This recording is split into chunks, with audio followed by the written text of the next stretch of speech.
ख्रिस्तामध्ये माझ्या प्रिय मित्रांनो, यहेजेकल या पहिल्या पुस्तकामधून घेतलेल्या वाचनामध्ये आज आपण ऐकत आहोत की परमेश्वर सांगत आहे की मी सर्व राष्ट्रांना पांगलेल्या सगळ्या माझ्या लोकांना एकत्र आणीन आणि मी त्यांचं एक राष्ट्र बनवीन आणि जसा एखादा मेंढपाळ आपल्या मेंढरांची काळजी घेतो तशीच मी ही माझ्या लोकांची काळजी घेईन, त्यांना माझ्याजवळ एक कळप बनवीन।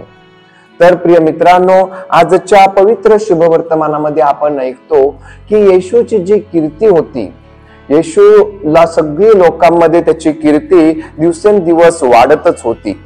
त्याच्या बोलण्याने आपण पाहत आहोत काही लोकांचे परिवर्तन होत होते।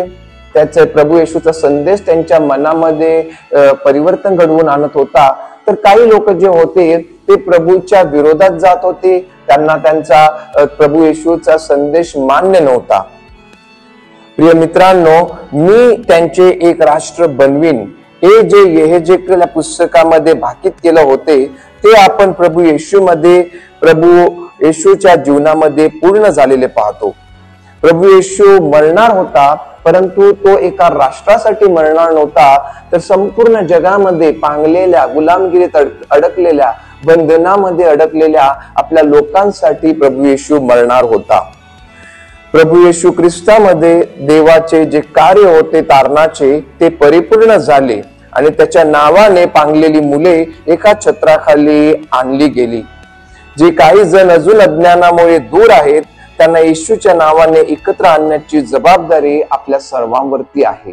आणि म्हणून माझ्या प्रिय मित्रांनो, या पवित्र मिसा बलिदानामध्ये सहभागी होत असताना आपणही जे लोक परमेश्वरापासून दूर गेलेले आहेत, परमेश्वराची वाणी ज्यांच्या कानापर्यंत पडू शकत नाही आणि जगामध्ये बंधनामध्ये अडकलेली आहेत, त्या सर्वांसाठी प्रार्थना करून त्यांनाही परमेश्वराच्या कळपामध्ये आणण्यासाठी लागणारी कृपा आपण या पवित्र मिसा बलिदानात मागूया।